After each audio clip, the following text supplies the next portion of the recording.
Boa noite a todos, sejam bem-vindos a mais um Papo MedCode, nosso bate-papo semanal sobre algum tema médico de grande relevância na nossa prática diária. E dando continuidade aí ao Papo MedCode da semana passada, vamos continuar aqui conversando com o Dr. Wilson sobre um tema que está bastante falado hoje aí na nossa sociedade de uma maneira geral, que é o autismo. Guilherme, boa noite, meu amigo. Boa noite, meu amigo Auro. Estamos aqui mais uma vez, né, para o nosso Papo MedCode. Eu acredito que semana passada ficou todo mundo ansioso para passar a semana inteira para a gente finalmente passar para a parte de manifestações clínicas e diagnóstico. E mais uma vez a gente conta com a presença do nosso amigo aqui, o Dr. Wilson. E aí, Wilson, tudo bem? Tranquilo? Tudo bem, graças a Deus. Obrigado pela oportunidade de falar sobre o autismo mais uma vez. Espero que a gente atinja o maior número de pessoas possíveis aí. Uma semana passa rápido, Wilson? Passa rápido, passa voando. Beleza, meu amigo. Então, eu vou tentar inaugurar aqui essa questão das manifestações clínicas do autismo. Você já falou para a gente na semana passada que o autismo é um transtorno do espectro, quer dizer, existe um leque, né, de manifestações do autismo, desde níveis mais básicos até níveis mais graves. Então, assim, a primeira pergunta que eu tenho a te dizer é o seguinte, a gente entende essa questão do espectro, mas a trajetória do autismo, ela é uma trajetória uniforme ou ela tem oscilações? Às vezes, o paciente se apresenta num grau mais leve, passa alguns meses com um grau mais pesado e vice-versa, ou é uma coisa mais contínua? Como é que é isso? De forma nenhuma o autismo, a trajetória do autista é linear. Certamente é uma montanha, sobe, desce. Nós podemos começar com um autista mais grave e ele evoluir bem, chegar num nível que é quase que imperceptível, assim como nós podemos chegar a um diagnóstico de um autista leve, que com um ambiente inadequado, sem o tratamento adequado, ele vai piorar, ele vai chegar num nível maior de suporte. Então, a primeira coisa é que não é um transtorno de trajetória uniforme, ela é acidentada. Tem períodos que você vê o seu paciente no consultório, ele está bem, e sem muitas explicações ele volta e não está tão bem, depois ele volta a estar bem de novo, é assim? Sem dúvida nenhuma, é assim, depende muito do que acontece no ambiente. Então, por exemplo, eu pego uma criança com autismo nível 3, suporte, que é uma criança de modo geral que não fala, não interage, que está indo bem, começou a se desenvolver bem, daqui a pouco bate na mãe, bate no pai, bate nos colegas na escola, aconteceu alguma coisa. Aí essa criança não se comunica bem. Como é que você vai descobrir o que aconteceu? Tem criança que sofre maus tratos na escola, tem criança que o coleguinha bateu, tem criança que o pai e a mãe batem em casa, tem criança que está com dor na barriga e não consegue dizer. Tem criança que está com dor de dente e não consegue dizer. Então, sem dúvida, é linear. Não é linear. E desde o início do diagnóstico não é linear. Porque você pode ter criança que começa falando, com 1 aninho, fala mamãe, fala papai, pede água, responde, dá 1 ano e 6 meses, parou de fazer. Então, podem haver regressões pela questão da poda neural que eu falei semana passada. Sabe por que eu te perguntei isso, Wilson? Porque, provavelmente, em doenças que a trajetória não é uniforme, o diagnóstico também não é pontual. Quer dizer, você viu a criança hoje pela primeira vez e está falando, seu filho tem transtorno do espectro autista. Provavelmente, para você definir o transtorno do espectro autista, a não ser que seja algo muito evidente, né? Comprometimento maior, você tenha que ver essa criança algumas vezes. Quem, na sua opinião, é o médico mais importante para o início do diagnóstico do autismo? Bom, isso é uma pergunta que eu vou dizer. Se a criança, eu acho que é o pediatra. Sem dúvida nenhuma, é o pediatra. E aí uma suposição aqui, a gente tem uma criança de 1 ano e 6 meses que não fala. E aí a mãe leva ela no pediatra. Doutor, minha filha não está falando, meu filho não está falando. O que eu vejo hoje em dia na minha prática, o pediatra fala assim, calma, daqui a pouco ela vai falar. E aí chega 2 anos, doutor, minha filha não está falando, bota na escola que vai falar. 2 anos e meio, 3 anos, a criança não fala. Aí que ele encaminha para o neuropediatra ou para uma fonoaudióloga. E você vê o tempo que foi perdido. E a gente aprende que triagem, né, Auro? Triagem é uma coisa que você tem que pegar falsos positivos. Isso, não é isso? Então, é melhor errar sim. Nesse caso do transtorno espectro, sem dúvida nenhuma, é melhor errar para mais. Porque o tratamento não vai fazer mal para a criança. Isso. O tratamento é basicamente estímulo. Então, se você pegar uma criança típica e estimular, ela vai ficar melhor ainda. E se você pegar uma criança com autismo cedo e estimular, aí ela tem alguma chance melhor de evoluir bem, né? E eu acredito que até na neurologia tem outras condições de demência, provavelmente, com você certeza. tem avaliações semelhantes, que não são transtornos de trajeto uniforme, né? Com certeza. Muitas doenças neurológicas são assim mesmo, né? E transtornos também mentais, né? E o autismo é o que eu falei logo no episódio passado, é uma coisa nova para mim, ainda tem muita nebulosidade, Tem muitas vamos dizer nuances. assim, tem muitas nuances, é tudo meio cinza, assim, não tem nada muito absoluto, pelo menos na minha cabeça. Então, Wilson, eu vou trazer um método do Guilherme sobre autismo, beleza? Um cara que não trata autismo, né? Mas se interessa pelo tema, né? Sabe qual foi o meu primeiro contato com autismo na vida? Seu primo, não? Não, foi o filme Rain Man. Rain Clássico.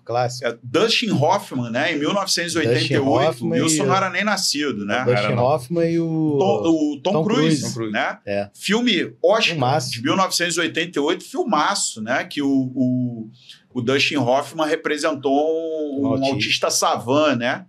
Filme sensacional, imperdível para vocês. E também o Oliver Sacks. O Oliver Sacks, com seus casos, ele naquele livro O Antropólogo em Marte, um dos casos do Antropólogo em Marte, ele contava a história de um autista savant, né? E eu me impressionei com aquilo imediatamente. E eu tive esse contato pré-medicina, né? Pré-faculdade. E aí hoje eu estou criando uma classificação, a classificação do diagnóstico do Guilherme.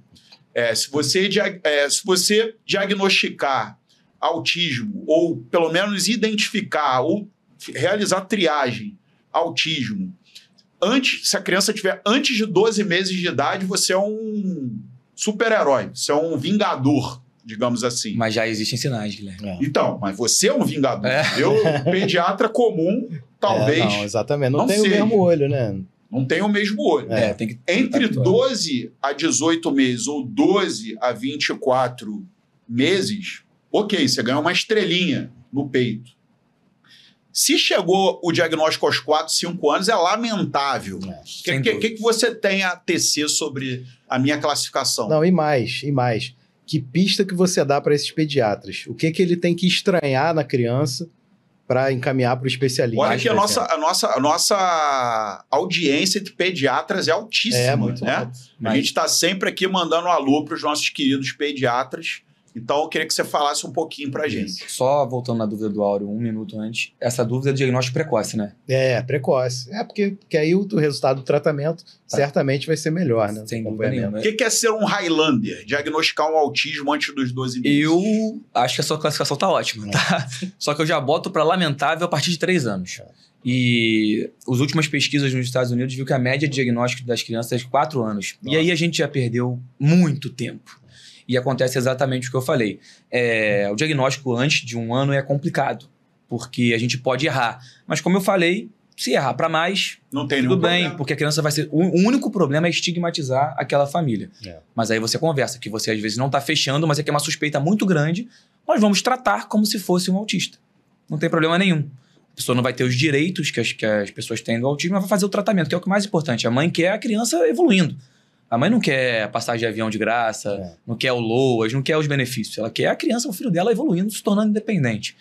Sobre a pergunta do Áureo, antes de 1 ano, o que eu posso dizer, para a gente prestar atenção, uma criança muito irritada, que dorme muito mal, que chora muito, uma criança ao mamar no seio da sua mãe, que ela não mantém o contato visual com a mãe, uma criança que dorme bem em um cômodo, e só dorme bem naquele cômodo, uma criança que só se sente bem com o cômodo, um bebê que não tem, a partir de 6 meses, né? Claro, com 9 meses, que não tem interesse em outros bebês, são sinais que a gente tem que ficar preocupado. Aí, a partir de 1 ano e 3 meses, 1 ano e 6 meses, a gente já consegue ver de interação social, de comunicação, pra gente poder já ficar mais fácil de dar o diagnóstico. Beleza, então vamos avançar na minha classificação aqui. 12 meses a 24 meses, ou 12 meses a 18 meses, que você ganha estrelinha, se você suspeitar ou der o diagnóstico. O que você costuma ver?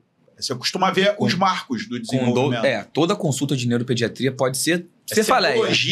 Eu vou perguntar como é que foi o desenvolvimento. Desenvolvimento neuropsicomotor puro. Certo. Então, por exemplo, uma criança de 2 meses, a gente espera que ela sorria, que ela tenha um sorriso social.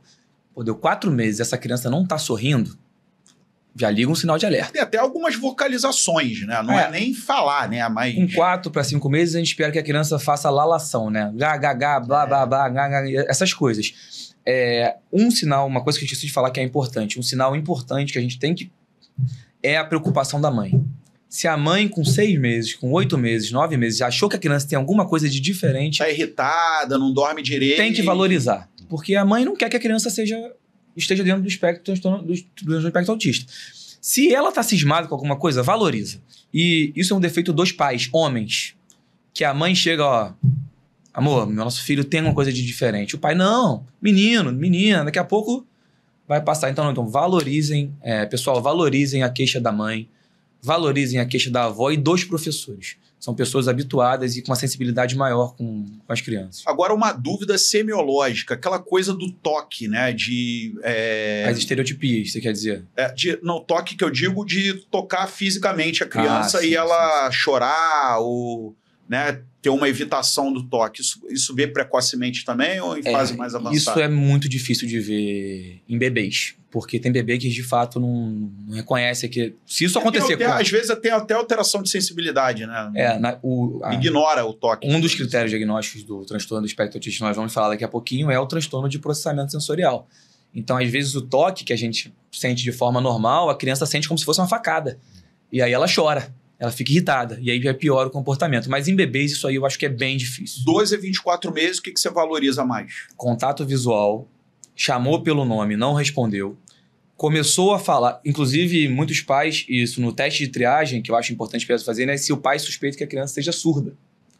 Tá? Se a criança tem alguma deficiência, ela não fala, não responde. Responde. Inclusive, é muito comum chegar no consultório, a vovó falando, nossa, meu neto é surdo. Ele não fala, mas aí quando toca a musiquinha do desenho que ele gosta, ele na hora já olha porque ele... Então, contato visual, chamou pelo nome, não respondeu. Interesse restrito por brinquedos. A criança não olha para você, ela olha para o brinquedo. É a fixação, né, em estímulo, né? Sim. É a fala, né? Que a criança, a partir de uma... A gente tem uma... Como eu posso dizer? Uma janela para a criança poder falar. Então, de 9 meses até 1 ano e 3 meses. Poxa, deu 1 ano e 3 meses, a criança não falou, vai ter que ligar todas as anteninhas ali de sinal de alerta. Pode ser só um transtorno de desenvolvimento de fala? Sem dúvida, mas tem que pesquisar. Toda criança... Chega a criança para mim de 1 ano e 6 meses que não fala. E eu fico preocupado, eu pergunto tudo sobre o autismo e eu já peguei muitos diagnósticos de autismo nessa fase. Tá? E a evolução é enorme. Então é basicamente isso. Aí já a gente começa a ver padrões... Após 2 anos, aí já é mais tardio. 2, 3 anos. Aquela criança que chega com todos os critérios diagnósticos, em uma consulta eu consigo dar o diagnóstico. Mas tem criança que eu demorei mais de 1 ano. Tá? E aí pode ser uma limitação minha ou realmente a criança é uma criança dentro do espectro no nível mais brando, no nível mais... Só recorrendo à minha memória aqui, outras alterações, é aquela coisa da imitação, né? A criança que não imita. Falando sobre os critérios... O enfileiramento de objetos girando. Falando sobre os critérios diagnósticos, né? Comunicação, então é um prejuízo. Aí dentro da comunicação, eu faço assim no meu consultório, eu divido ela em comunicação receptiva, gestual e expressiva. Então aquela criança que você fala 1 ano e 3 meses, filho, vem cá. Aquela criança parece estar no mundo da lua. A criança não responde. Esse é um critério de prejuízo de comunicação receptiva. Gestos. O bebezinho no aniversário de 1 ano, ele dá tchau para todo mundo. Ele dá beijo. Essa criança não dá tchau. Essa criança não imita, não manda beijo. Então, assim, isso é um prejuízo de comunicação gestual. E a comunicação expressiva é a comunicação, a criança não fala. Então, aquela criança que não fala é um sinal de alerta. Aí entra a questão da interação social e da reciprocidade socioemocional. Poxa, eu tô triste, meu filho não tá nem aí. Não sabe se eu tô triste, se eu tô feliz, não demonstra. Meu filho tá todo mundo rindo, ele tá sério, olhando pro nada. Ele não tem... Muitos costumam dizer se não tem empatia. Não, o autista ele tem empatia. Ele não demonstra, mas ele tem. Muitas vezes não demonstra. Depois do tratamento ele acaba demonstrando. Aquela criança que tá todo mundo brincando, ele tá no cantinho dele ali, sozinho. Ele não gosta do contato de outras crianças. As crianças estão juntas, ele tá sempre separado. É um isolamento social. A criança não mantém contato visual. Ela fala com você olhando para baixo. Isso é um prejuízo importante. Às vezes é só esse o prejuízo da interação social. Aí, sobre os critérios B, que entra nessa questão de enfileirar os objetos, são 4 critérios. Um são as estereotipias. O que são estereotipias? São padrões repetitivos de comportamento. Então, aquela criança que, quando está muito feliz ou muito nervosa, ela faz o flapping, né? Fica assim com as mãos. Ou ela fica girando no próprio eixo. Ou ela fica andando na pontinha do pé. Ela pega um objeto, deita no chão e fica fazendo isso aqui com o objeto. As crianças que assistem muita tela veem o mesmo episódio 200 vezes. Voltam na mesma cena 200 vezes. Isso é um padrão irrestrito de comportamentos. Tem o hiperfoco. O mais comum em crianças, sem dúvida nenhuma, é a hiperlexia. É onde as crianças adoram letras, números, figuras geométricas. Você tem autistas que decoram com 2 anos e meio o alfabeto russo, o alfabeto chinês. Isso não é sinônimo de grandes habilidades ou de uma criança muito inteligente. Isso é uma questão comum no autismo. Mas tem criança que sabe todos os tipos de dinossauro. Não é comum. Tem um perfil do Instagram que eu sigo, né? O Charles e o Chiquinho, né? O perfil lá do Cris Oléu, né? O Chiquinho, ele sabe o nome de todas as ruas de São Paulo. Ele gosta do Maps, do Google Maps. Isso é uma atitude que não é esperado para uma criança ou para um adolescente. É difícil, tá? Voltando em outros critérios, entra o transtorno sensorial. O que a gente mais vê por aí é criança usando abafador. Por quê? Barulho é diferente como ele processa o barulho da forma que nós processamos o barulho. Então, aquele barulho pode fazer com que ele sinta totalmente perdido. Irrita também, né? Irrita, é como se, inclusive, é um dos principais motivos de crise. Ambiente lotado, não suporta ficar. Cortar o cabelo, tomar banho, cair água na cabeça, ele sente como se tivesse uma chuva de espinhos. Eu tenho um menino no consultório que ele hoje tem 12 anos, hoje ele é um autista nível 1 de suporte. E ele já foi nível 3. Ele não pisava na areia na praia. Ele não tolerava ficar sujo. Ele falava que a areia era como se fossem facas. Parecia que estava espetando o pé dele. E isso deixava ele extremamente irritado. Ele se lembra. Então você vê, é totalmente diferente. A questão sensorial entra a questão do paladar. Por isso que as crianças com autismo têm muita seletividade alimentar. O que a gente costuma mais ver é comida molenga, né? Comida mole. Então purê, gelatina, fruta. É difícil de criança com autismo comer porque eles sentem diferente. É difícil explicar da forma que eles sentem. A textura, né? Deve estar relacionada à textura do alimento. Provavelmente é a questão da textura. E a questão de enfileirar os objetos, né? Pegar o carrinho, ficar girando a rodinha, ficar olhando para a rodinha girando. Então, isso, somando, fazendo toda essa soma, a gente chega no diagnóstico de autismo, né? Quanto tempo uma consulta?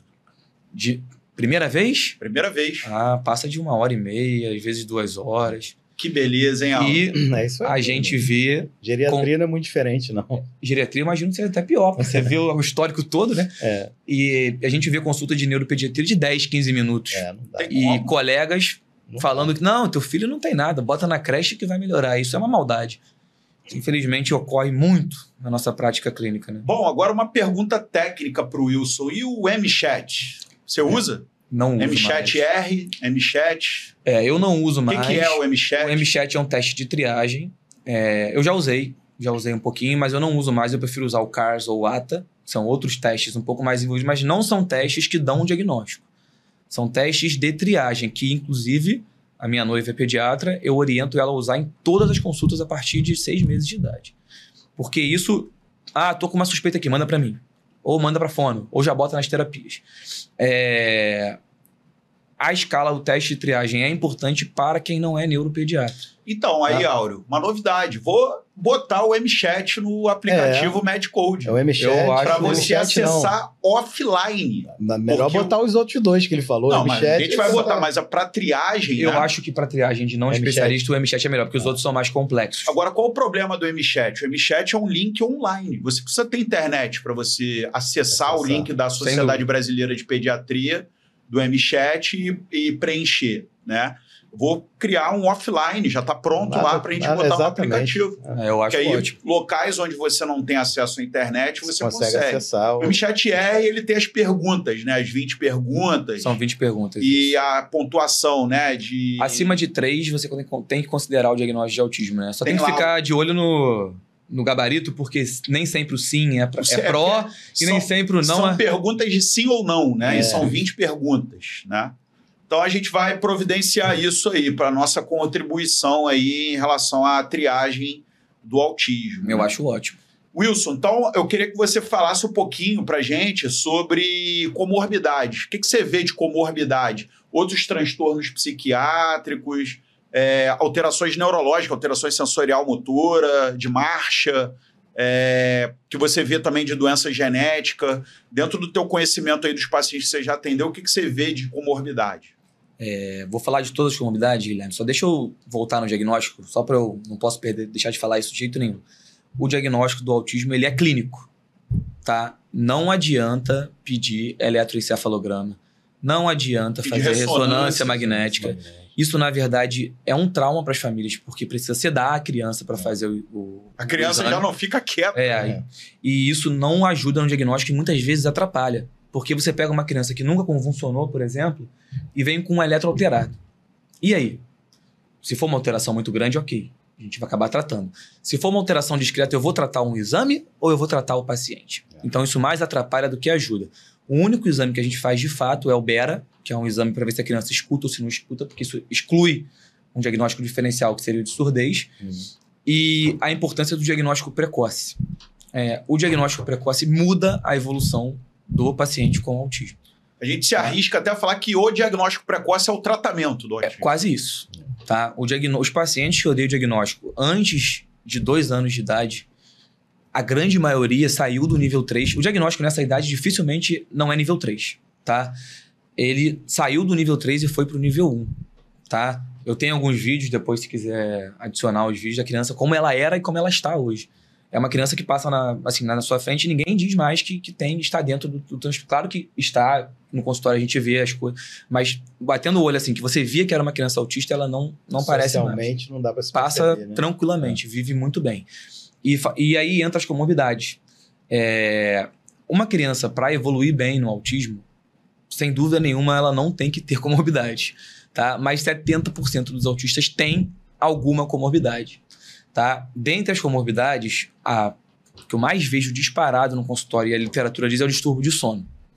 Distúrbio de sono acompanha as crianças com autismo e tem base genética. Os genes envolvidos no autismo, eles são genes envolvidos na produção de melatonina. E a melatonina é um hormônio, né? Se dizia um neurotransmissor, um hormônio que ele é responsável pela regulação do nosso ciclo circadiano. Se não produz melatonina, teremos problemas, mas não é simples assim, porque a gente repõe melatonina em algumas crianças e ela não continua não dormindo bem. Sim. Tá? E aí a gente, de vez em quando, tem que fazer uso de medicamento. Então, distúrbio de sono é uma comorbidade extremamente comum. TDAH, que é o transtorno do déficit de atenção e hiperatividade, que, de repente, um dia a gente pode vir aqui falar sobre... De repente não, daqui a pouco a gente já vai falar. Já tá marcado. E é muito comum nos autistas, é difícil de você não ter um autista hiperativo. Tá? Existe, claro que existe, eu tenho vários, mas é difícil. Eu tenho estatísticas, são 74%. De 70% a 80%, né? E é difícil pra caramba de tratar, porque o medicamento mais utilizado no tratamento de TDAH, quando a gente estimulante, né? Quando a gente usa nas crianças com autismo, a gente piora a estereotipia, por exemplo, a gente piora alguns comportamentos. O TOD, que é o transtorno positivo e desafiador, esse diagnóstico eu fico doido com ele no consultório, porque todas que chegam para mim chegam com diagnóstico de TOD. Não sei se vocês já tiveram a oportunidade de ler. Isso é outro diagnóstico para mim que é super valorizado, é super estimado. O diagnóstico de TOD, na minha opinião, isolado, ele não existe. Mas isso é a opinião do Dr. Wilson, tá? Que lá no nível de evidência é o nível mais baixo científico de opinião. Mas para mim ele não existe. Eu acho que é uma questão ambiental. De falta de limites, de excesso de tela, de falta de rotina, de pais muito permissivos, fazem muita vontade da criança. Mas dentro do espectro autista, dentro do TDAH, eu acredito que ele exista. O diagnóstico como transtorno ou como doença, se preferirem. Eu acho que dentro do... A alteração, ela existe. Existe. Como transtorno, como doença. Eu acho que não. Mas dentro do autismo, dentro do TDAH, ele existe. E você vê aquela criança realmente que é muito difícil de manejar e você muitas vezes tem que fazer uso de antipsicótico. É um comportamento comum no transtorno. Muito comum. Comportamento autolesivo. Muito comum. E aí eu acho que entra a questão do TOD. Criança passou na frente de uma loja, você negou aquilo para ela, ela vai lá e cabeça na parede, cabeça no chão, se morde. Isso é extremamente comum. Cospe na mãe, cospe no pai. Isso é extremamente comum. Mas eu vejo que isso aí, depois que a gente começa o tratamento, organiza as 6 bases do tratamento que eu vou falar depois, mais à frente, e a criança praticamente isso some sem uso de medicamento. Alteração gastrointestinal, você vê alguma? Vejo muito nas crianças, vejo as crianças com autismo, segundo os estudos, elas têm mais propensão a ter doenças autoimunes e a ter doenças gastrointestinais. Em criança, mais uma PLV, que é alergia à proteína do leite de vaca. Isso, que eu falo. Intolerância à lactose, intolerância a glúten. Tinha gente aí que falava que beber leite na infância dava autismo. Você lembra disso? Isso aí... Loucura. Aliás, isso aí é os nutricionistas que me perdoem, né? Mas assim, o leite e o pão mataram a fome da humanidade durante milênios. Foi o que resolveu agora são inimigos agora. Resolveu a desnutrição infantil. Essa questão da nutrição, eu não vou nem entrar muito aqui para não entrar em polêmica, mas é extremamente controverso.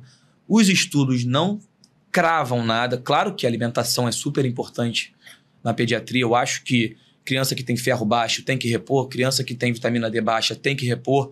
Acho que a gente tem que olhar além do valor de referência, não ter níveis ideais. O ômega 3 é super importante, mas não é sair fazendo... O excesso e confiar que isso vai melhorar o nível. Não é sair fazendo ômega 3, vitamina D, ferro, aquele manipulado de zinco, magnésio para todas as crianças, que se isso fosse resolver... Gente, os maiores estudiosos, Não teria os maiores estudiosos do mundo, a indústria farmacêutica, a indústria alimentar, estava feliz da vida aí fazendo isso com as... Então, não. Isso não tem relação. E doença genética? Você já viu algum Williams, algum X frágil? Já, eu tenho 3 síndromes de Williams. Esclerose tuberosa. Tenho Down, paciente com síndrome de Down no consultório com transtorno do espectro autista. Tenho 3 pacientes com X frágil. Inclusive, são pacientes recentes. Nunca tinha positivado, mas eles tinham a face, né, típica de uma criança com síndrome de X frágil. E essas crianças são um pouco mais graves porque elas cursam com deficiência intelectual. E a deficiência intelectual é uma comorbidade que define prognóstico no autismo. Então, a criança que tem deficiência intelectual, né, que lá atrás, quando a gente era criança, quando o Guilherme era criança, o Áureo era criança, chamado de retardo mental, mas por uma questão de estigmatizar, de ofender, mudou-se o nome para deficiência intelectual. Isso piora a evolução e a gente tem que até 50% das crianças com autismo têm deficiência intelectual. Então, aquela coisa de que o autista ele é muito inteligente. Não. Na maioria dos casos, é inteligência média ou deficiência intelectual. 20% a 30% dos autistas têm inteligência acima da média, que era o que entrava antigamente no Asperger, que a gente não usa mais essa nomenclatura, como falado na semana passada. Então, nós temos inúmeras. Epilepsia, por exemplo. A última que eu ia te perguntar, epilepsia. Epilepsia, os autistas eles têm 2 a 3 vezes mais chances de ter uma crise epilética do que uma criança atípica. Claro, os neurônios não estão funcionando de forma correta, mais fácil a gente ter uma crise epilética. Exatamente. Explicando de forma mais leiga, sim, é um curto-circuito, né? Uma descarga normal no cérebro e a criança convulsiona. Extremamente comum. E aí, Áureo, mais alguma pergunta para o Wilson para a gente fechar? Satisfeitíssimo. Já aprendi muito hoje, assim como na semana passada também. Bom, então, na semana que vem a gente volta com o Dr. Wilson para a parte 3 do autismo. Vamos falar de tratamento. Espero que tenham gostado do nosso Papo Med Code. Um abraço e até semana que vem.